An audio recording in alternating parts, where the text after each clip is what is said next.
RBI पिछले साल मई से लगातार 6 बार रेपो रेट में बढ़ोतरी कर चुका है। इसी हफ्ते आरबीआई की मॉनेटरी पॉलिसी कमेटी की बैठक हो रही है।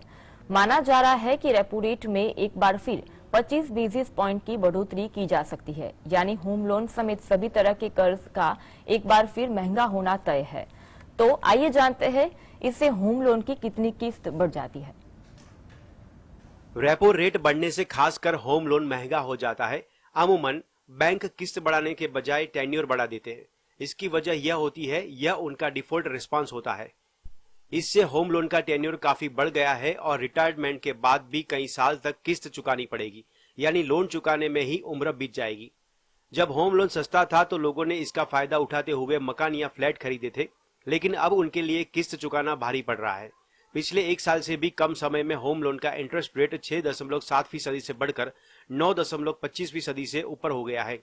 अगर किसी ने अप्रैल 2019 में 50 लाख रुपए का ब्याज 6.7% के रेट पर लिया था तो उसका लोन मार्च 2039 में खत्म हो जाता, लेकिन अब उसका रेट 9.25% पहुंच चुका है। इस हिसाब से उसका होम लोन नवंबर 2050 में खत्म होगा, यानी उसे ओरिजिनल से 132 किस्तें ज्यादा देनी होगी, यानी उसे ओरिजिनल टेन्योर से 11 साल ज्यादा किस्त चुकानी पड़ेगी। यानी इससे 20 लाख के टेन्योर में 12 महीने अतिरिक्त किस्त जुड़ गई। आरबीआई ने फिर जून में रेपो रेट बढ़ाया और होम लोन का ब्याज 7.6% पहुंच गया। इससे ओरिजिनल टेन्योर में 29 किस्तें अतिरिक्त जुड़ गई। अगस्त की बढ़ोतरी के बाद अतिरिक्त किस्तों की संख्या 49 तक पहुंच गई। केंद्रीय बैंक ने फिर अक्टूबर में रेपो रेट में बढ़ोतरी की। इससे आपका 20 साल का टेन्योर 25 साल का हो गया, यानी 60 किस्तें फालतू जुड़ गई।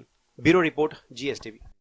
ओपेक और उसके सहयोगी देशों के ऑयल प्रोडक्शन घटाने के फैसले ने मार्केट को चौंकाया है, खासकर तब जब सऊदी अरब जैसे ओपेक के सबसे मजबूत सदस्य ने कहा था कि वहां प्रोडक्शन में कमी के प्रस्ताव का समर्थन नहीं करेगा। अब सवाल ये है कि क्रूड ऑयल के प्रोडक्शन में कमी का आप पर क्या असर पड़ेगा। इस सवाल का जवाब बहुत आसान है, क्योंकि कारोबार में क्रूड ऑयल की कीमतें 8% तक उछल गई। ये खबर लिखने तक ब्रेंट क्रूड का प्राइस $86.44 प्रति बैरल तक पहुंच गया। इसका सीधा मतलब ये है कि पेट्रोल और डीजल की रिटेल कीमतें आने वाले दिनों में बढ़ सकती है। इसका असर आपके बजट पर तो पड़ेगा ही, साथ भारत में सरकार की वित्तीय स्थिति पर भी पड़ेगा। इंडिया ऑयल की अपनी जरूरत का करीब 80% हिस्सा आयात से पूरी करता है। भारत में पहले से ही पेट्रोल और डीजल की कीमतें 100 रुपए प्रति लीटर के करीब चल रही है। पेट्रोल की कीमतें तो ज्यादातर राज्यों में 100 रुपए प्रति लीटर को पार कर गई है। इससे कम इनकम वाले लोगों को दिक्कतों का सामना करना पड़ रहा है। ईंधन के बढ़ते खर्च को देखते हुए वे अपने दूसरे जरूरी खर्चों में कमी करने को मजबूर हुए हैं। ऐसे में ओपेक और सहयोगी देशों का उत्पादन में कमी का फैसला उनकी मुश्किलें और बढ़ाएगा। वहीं एक्सपर्ट्स का कहना है कि ऑयल प्रोडक्शन घटाने का फैसला ऐसे वक्त लिया गया है जब दुनिया के कई बड़े देश महंगाई को काबू में करने की कोशिश कर रहे हैं। ऑयल महंगा होने का सीधा असर इन्फ्लेशन पर पड़ेगा। इंडिया सहित दूसरे देशों की इन्फ्लेशन को काबू में करने की कोशिशों को बड़ा झटका लगेगा। पहले से ही अमेरिका और यूरोपीय देशों की इकोनॉमी पर आक्रामक मॉनेटरी पॉलिसी का खराब असर पड़ रहा है। इनके मंदी में जाने की आशंका जताई जा रही है। Welcome back. भारत से कनाडा में बसने वालों की संख्या हाल के सालों में काफी तेजी से बढ़ी है, लेकिन और बेहतरीन जीवन यापन के लिए लोग चोरी चुपके अमेरिका में घुसने की भी कोशिश जारी रखे हुए हैं और कई बार ये जानलेवा भी साबित हो रहा है। कनाडा अमेरिका सीमा पर कड़कड़ाती ठंड में यूएस में घुसने की कोशिश में पिछले कुछ समय से जान गंवाने वाले लोगों की संख्या तेजी से बढ़ रही है। इसमें कई भारतीय भी शामिल है। दरअसल ये प्रवासी अच्छे जीवन यापन के लिए कनाडा से अमेरिका में घुसने का प्रयास कर रहे हैं, लेकिन सीमा पर अमेरिकी सेना की सख्ती, वहां के दुर्गम हालात के बाद भी लोग जान पर खेलकर दूसरी तरफ जाना चाहते हैं। लेकिन सीमा पर मुश्किल हालात के कारण कई बार लोगों की जान तक चली जाती है। हाल के दिनों में कई भारतीय अमेरिका जाने की हसरत में अपनी जान गंवा चुके हैं। पर बड़ा सवाल यह है कि आखिर ऐसी क्या वजह है जो भारतीयों को पहले कनाडा फिर अमेरिका जाने की ओर आकर्षित कर रही है।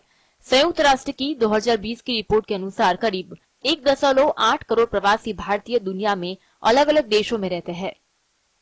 रिपोर्ट के अनुसार यूएई, अमेरिका, सऊदी अरब में सबसे ज्यादा भारतीय प्रवासी है। इसके अलावा Australia, Canada, Kuwait, Oman, Qatar और ब्रिटेन में भी रहने वाले प्रवासी भारतीय की तादाद अच्छी खासी है। कहा जाता है कि कनाडा की कुल आबादी में 7% भारतीयों की संख्या है। दरअसल कनाडा में नागरिकता मिलना आसान है, इसी कारण भारतीय लोग वहां जाना पसंद करते हैं दूसरे देश की तुलना में, और वहां की नागरिकता मिलना ज्यादा आसान है। कनाडा में रोजगार के आधार पर ग्रीन कार्ड या स्थायी निवास प्रमाण पत्र जारी करने का कोटा होता है।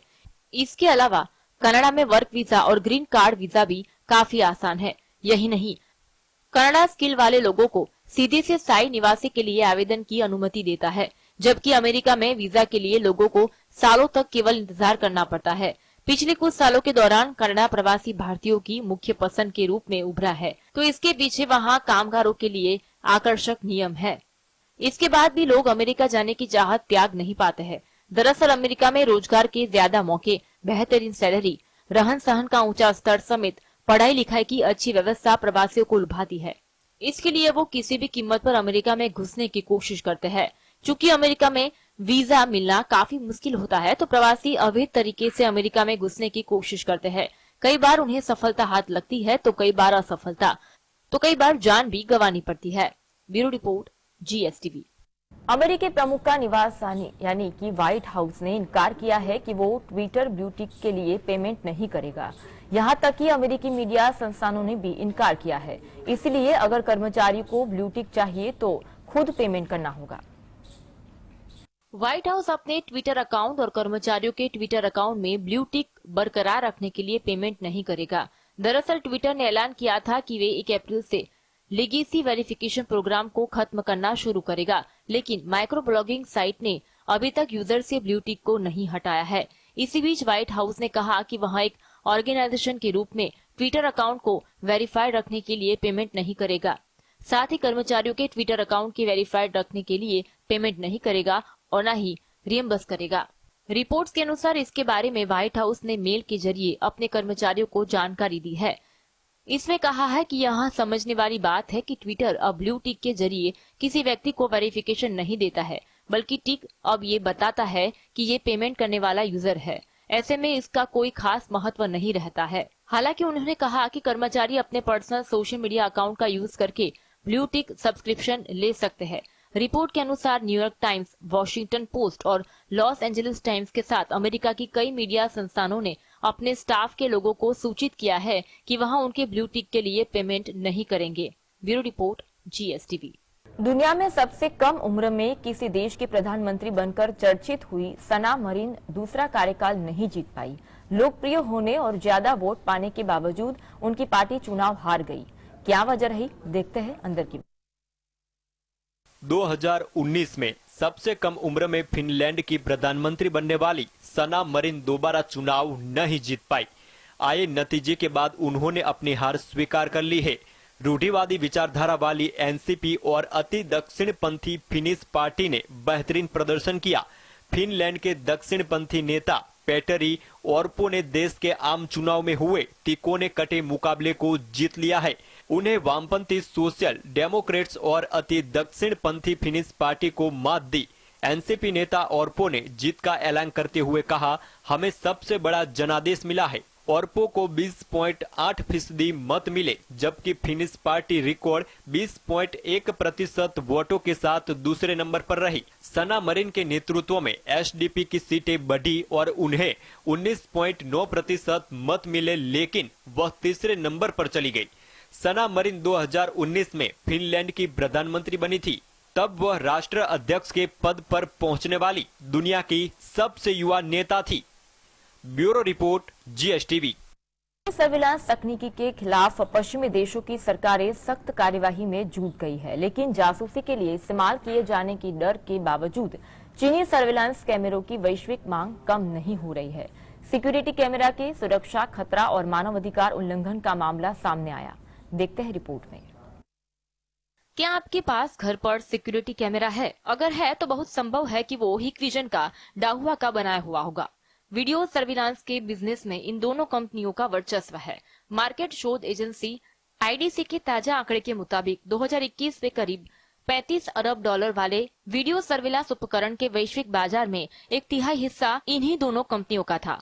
हुवाई जैसी चीनी कंपनियों यूरोपीय देशों में सुरक्षा पर खतरे के तौर पर देखी जाने लगी है, जबकि उनके उपकरण दुनिया भर के हवाई अड्डों, रेलवे स्टेशन और यहाँ तक कि सरकारी इमारतों में लगे हैं। हाल ही मीडिया रिपोर्ट के मुताबिक हिकविजन की 10,000 डिवाइस जर्मनी में फिलहाल इस्तेमाल की जा रही है, पुलिस स्टेशनों से लेकर मंत्रालयों तक। लेकिन हर कोई इसे लेकर खुश नहीं। गंभीर और संवेदनशील बुनियादी ढांचे में उनकी मौजूदगी ने संभावित जासूसी की आशंका पैदा कर दी है। Bureau report, GSTV। चीन का जासूसी गुब्बारा जो अमेरिका के कई राज्यों के ऊपर से गुजरा था, वहां कई संवेदनशील अमेरिकी मिलिट्री बेसिस के इंटेलिजेंस जुटाने में कामयाब रहा है। अमेरिकी राष्ट्रपति जो बाइडेन और उनके प्रशासन की तरफ से इस जासूसी गुब्बारे को रोकने की तमाम कोशिशें नाकामयाब रह गई। आखिर क्या है पूरा मामला, आइए देखते हैं। अमेरिकी मीडिया रिपोर्ट के मुताबिक चीनी जासूसी गुब्बारे को संवेदनशील बैलिस्टिक मिसाइल साइट मोंटाना के ऊपर भी उड़ता हुआ देखा गया। यह जगह मिसाइल टेस्टिंग की साइट है। 3 अमेरिकी अधिकारियों की तरफ से बताया गया कि चीन गुब्बारे को नियंत्रित कर सकता था। ऐसे में यह गुब्बारा कई ऐसी साइट से उड़ा है जो संवेदनशील है। इस गुब्बारे ने इन जगहों से जानकारियों को इकट्ठा किया और फिर रियल टाइम पर चीन को यह इंटेलिजेंस मुहैया कराई। इन अधिकारियों की माने तो इंटेलिजेंस चीन को मिली है, वह ज्यादातर इलेक्ट्रॉनिक सिग्नल्स के जरिए भेजी गई है। इस इंटेलिजेंस को किसी भी हथियार सिस्टम या फिर कम्युनिकेशन सिस्टम से हासिल किया जा सकता है। इसके लिए किसी भी तरह की तस्वीरों की कोई जरूरत नहीं होती है। अधिकारियों के मुताबिक जो अंदाजा लगाया जा रहा है, चीन ने शायद उससे कई ज्यादा जानकारियां हासिल कर ली है। हालांकि इस पूरे मामले से चीन ने यह कर पल्ला झाड़ दिया था कि वह कोई जासूसी गुब्बारा नहीं है, बल्कि एक नागरिक जहाज है जिसे रिसर्च के लिए भेजा गया। ब्यूरो